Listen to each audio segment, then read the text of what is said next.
Hello, kamusta po kayo? Mag-umpisa na lang tayo sa ating lingwahe. Ako nga pa po pala si Tata Temyo, bago akong vlogger. I'm teaching online 5 language. Starting po ngayon. Ah, well, umpisa na lang po natin sa pinaka madali kung bakit ako magtuturo. Dahil pandemic at since September, mag-umpisa po ako ng September, matatapos ako nito ng February para sa pagtuturo. May 6 months pa po tayo pagkatapos labas ng vaccine ng December. So until February, pwede na kayong mag-apply papunta ng Korea, papunta ng Japan, papunta ng Cambodia, at papunta ng Middle East. So, kung makikita ninyo, 4 lang po yung language na nandyan. Beside from that kasi, magtuturo ako ng Mandarin, personal. So, stay tuned na lang po sa aking YouTube channel. Meron din na po akong Facebook page. Ito po yung Fun Learning Japanese and Fun Learning Korean. So, i-introduce ko muna sa inyo yung aking mga gamit para alam ninyo na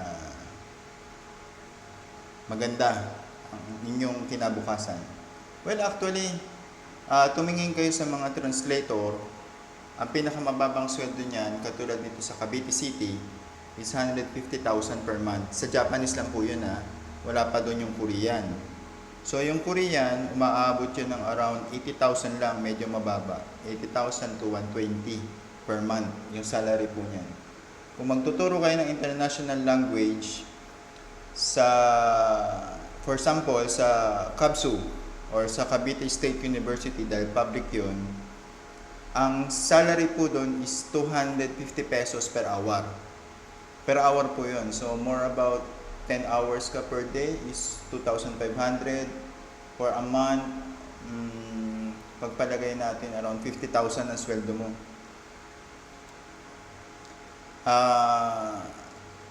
Maganda po kasi itong language na itinuturo ko sa inyo dahil itong mga bansa na to ay mayayaman at pwede tayong magtrabaho, makisalamuha sa kanila dahil Asyano sila Asian.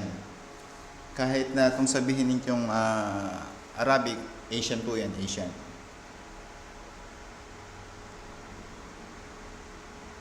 So, introduce ko sa inyo pa isa-isa. Ito po yung hiragana. Level 1 po yan ng Japanese learning. So, meron tayong ditong 46 basic letters. Modified na. Yan. Sa 61 letters, hiragana. Level 2 yan. Yan po yung N, JPLT. And this one, level 3. Para sa language learning yan. So, yan. I-ano po natin yan. Isa-isa. I-master po natin yan. Meron din po ako nito. Level 4, language learning. Level 5, meron po ako niyan. Yan. So, yan. Today po, mamaya, magbibigay ako ng mga clues or mga categories para maumpisa natin. Tingnan natin maigi. Yan. Yan yung mga conversation. So, etong libro na to, ito po yung kauna-unahang kong libro. This one came from United Kingdom. Ayan. New York. London, Singapore. Pwede po kayo magpa-bookbind nito. But will cost you around 3,000 pesos. 5,000 po kasama yung USB audio niya. Yan. Ang bili ko po rito is around 6,000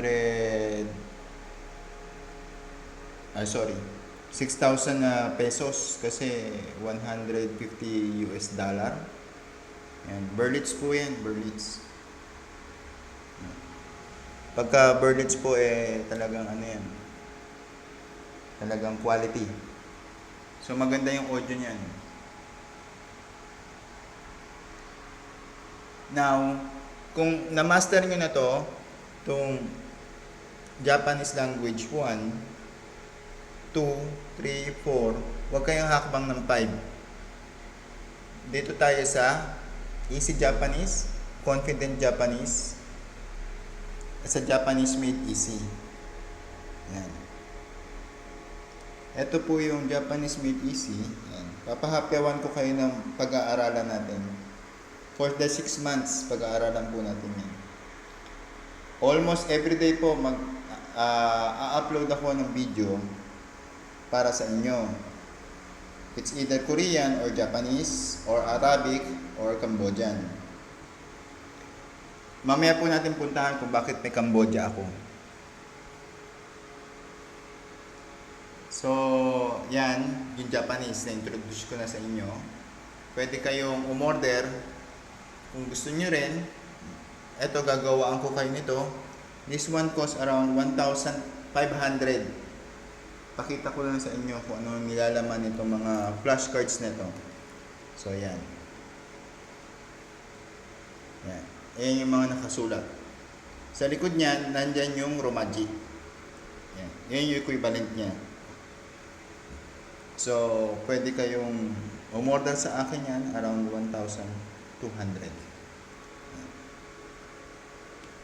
Medyo matagal pong proseso to kasi nakalaminate to Nilalaminate ko yan. Plastic lamination. So, yan. Mamaya natin tupiin yan. Papakita ko lang muna sa inyo. Now, pupunta tayo sa Korean. Same thing din po sa Korean. Meron akong vowels combined. At meron po ako nito. Consonants, yung nasa taas. Vowels, yung nasa baba. Yan, mga combination. Meron po yung kanja. Yan yung tinatawag na Sino-Korean. So, pagkatapos yun na po na ito, saka ako magbibigay ng Mandarin lesson. Yung Chinese or traditional or simplified Chinese, ituturo ko po yan sa inyo kung paano magbasa niyan. So, yung dalawa kasi na yan lalo na itong kanji. Ito po yung kanji. So, papakita ko na rin sa inyo kung anong nilalaman ng kanji. So, yan. Meron yan nakalagay, how to use this set. Yan. Katulad po nito. Ano po ba ibig sabihin nito? Kanji. Sa likod, ibig sabihin yan, man. So, yan 50 sets lang.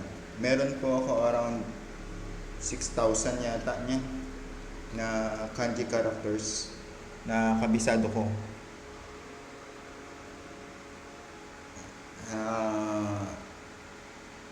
Next thing, Korean. Balik po tayo sa Korean. Well, itong libro na to, itong 4, Korean from 0 to 1, Korean 112, hapyawan ko po kayo. Why you learn Hangul. Kung mababasa niyo po dyan, over 5,000 characters for Chinese, 2,000 for Japanese are commonly used. So, halos magkapareha sila, di ba? Tapos yan. Korean Hangul, 24 lang po yung unique, pero 12,000 mahigit yung combination.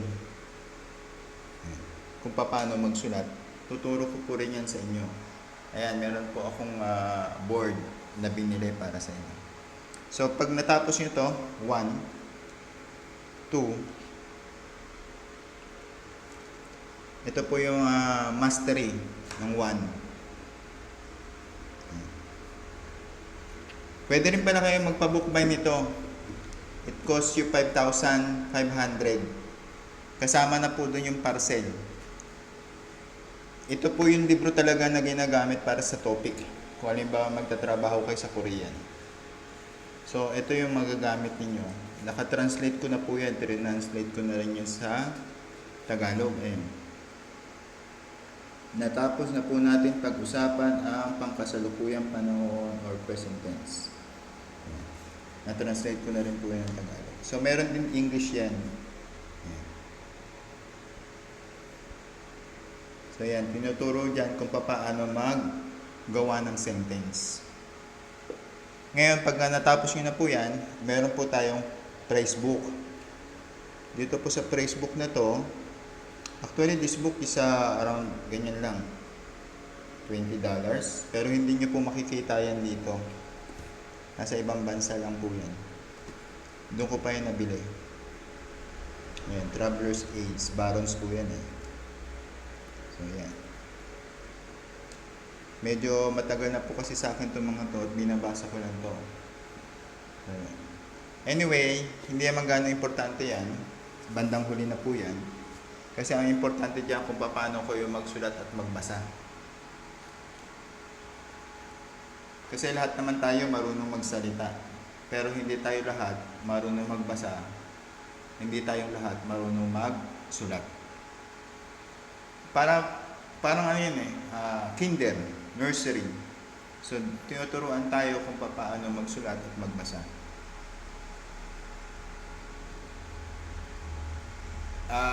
Stay tuned po dun sa YouTube channel ko. Huwag niyo kalimutan mag-subscribe. At minsan, daan-daan po kayo dun sa Facebook page ko. Mag-like na rin kayo sa Fun Learning Japanese, Fun Learning Korean. Magpo-post ako paminsan-minsan ng mga updates. Doon po ako magpo-post ng updates kung ano subject ang ituturo ko ngayon sa YouTube channel ko. So, eto ay correct translator ng English-Arabic. Yan. Word by word, letters by letters. So, actually, meron pa ako isang libro na to, hindi ko dala-dala ngayon. Pero mamaya, ibababa ko para bukas o sa isang araw ay maituro ko sa inyo. Medyo late na yan. Kasi malayo siya sa Asia eh. Ito, Cambodian. Bakit kailangan ko ng Cambodian? First of all, yung Cambodia po kasi, ang monetary po nitong Cambodia is dollars. Hindi po sila gumagamit ng katulad natin na peso o yung pera nila, hindi nila ginagamit yan. Ang ginagamit nila is dollars. So, pabalik-balik na rin po sa mga bansa na yan. At medyo pagod na ako. Almost 2 years na rin ako nag-i-stay sa Pilipinas. At ayoko na rin na lumayas-layas. Nasa farming na lang po ako ngayon. Nagtuturo paminsan-minsan ng language sa mga university or college paminsan-minsan. Pero ayoko na po.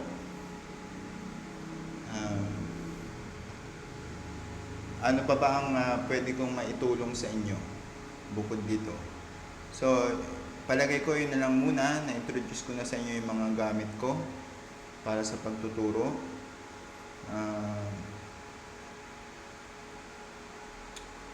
Mag-subscribe na lang kayo para sunod-sunod nating malaman kung anong gagawin natin. At huwag niyong kalimutan i-like yung Facebook page ko, Fun Learning Japanese, Fun Learning Korean. And kung gusto niyo mag-message mismo ng direct sa akin, meron po akong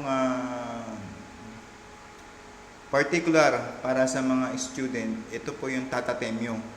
Yung si Doraemon po ang aking profile picture. So, siya andyan na rin mismo. Magtuturo din ako sa inyo paminsan-minsan. Well, mamaya, kasi inaantay ko po rito sa second unit ko.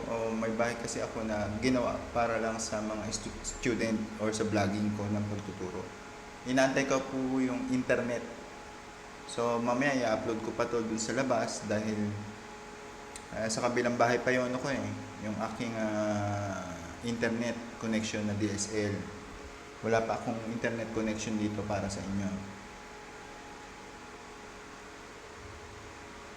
So, later on sa video or tomorrow, ibibigay ko sa inyo yung hiragana characters. Ito itong basic. Level 1 po muna tayo. Sa level 1 kasi ng hiragana, yan po yung talagang original nila. Bukod dun sa kanji. Yan pinaka-original nila na madalas gamitin pag nandun na kayo sa Japan. Dahil yung katakana po, combination to ng what they call this, English. So, nung masakop sila after World War ng mga Amerikano, ito po yan. Yung katakana. Medyo marami-rami yan. Yan po yung pinakabuod niyan. So, hindi ko alam kung paano ko umpisahan sa inyo ang unang lingwahe. Pero, dun tayo sa pinaka-fluent. Mag-uumpisa po ako ng Japanese mula bukas. Okay? So, naka-live din po tayo bukas sa Facebook page ng Fun Learning Japanese around 8 PM. Pero, mag-a-upload po ako ng video after that doon sa aking o dito sa aking YouTube channel. So, don't forget to subscribe. Yun lang po muna. Magandang gabi sa inyo. Magandang umaga o magandang hapon kung saan man kayo lupalop ng mundo na nasaan man kayo ngayon. I hope after 6 months matulungan ko kayo ng employment. Dahil itong mga to napaka gandang trabaho. Wala kayong ginagawa kundi magsalita, magbasa. You enjoy your privilege. For example po, sa Cavite City, ang Japanese translator is 150,000 pesos a month. Yung salary niya. So kung marunong kayo ng kanji, marunong kayo ng Korean, ang Korean po is 120. Dito po yan sa Pilipinas yung rate niyan sa translation. Kung magtuturo kayo, 250 pesos po yan per hour. Sa KABSU, Cavite State University, 250 pesos po yan per hour. So, later on, mag-ano po tayo, mag-upload tayo ng ating basic hiragana. Ipapakilala ko sa inyo ang bawat letters at maghanda po kayo ng sulat, ng panulat ninyo para matanda ninyo kung paano siya gagamitin at kung paano siya ipapakilala sa mundo. Ayan. So, ipapakita ko na po sa inyo yung aking actually meron po ako isang libro para sa Japanese and Korean. Nakalagay po yan sa PDF. So, pwede kayong kumuha ng kopya dun sa aking Facebook page. So, as of now, huwag niyong kalimutang mag-subscribe. Kailangan mag-subscribe kayo para daily, araw-araw, meron kayong video na mapapanood ninyo kung paano magbasa at magsulat ng Japanese. Paano magsulat ng Korean. Paano mag-conversation ng Cambodia at paano mag-conversation ng Arabic. Balikan po natin to Cambodia kasi hindi ko yata naibigay sa inyo. Yung Cambodia po kasi, when you go there, marunong sila ng Thailand, marunong sila ng Vietnam. Ang Vietnamese po marunong mag-Cambodian. Ang Thailand po marunong mag-Cambodian. Ang tawag po kasi sa language na is Khmer. So, nung panahon ng gera nila, nagkawatak-watak sila, subdivided by 3 groups. One is napunta doon sa kingdom, yung pinakamalaki na Cambodia ngayon. Yung kabila napunta sa Thailand, yung kabila napunta sa Vietnam. But both of them, marunong po yan sila ng Thailand and Vietnamese. And beside from that, marunong din po sila magbasa ng Chinese characters. So, yun lang po muna. At mamaya-maya o bukas, abangan nyo na lang po. Mag-uumpisa na po akong magturo sa inyo ng free lessons on how to deal with these languages. I hope after 6 months may bigay ko sa inyo yung tamang trabaho na hindi kayo nakatenga sa Pilipinas dahil wala pong employment dito after this pandemic. Maraming pong salamat at goodbye. And see you soon.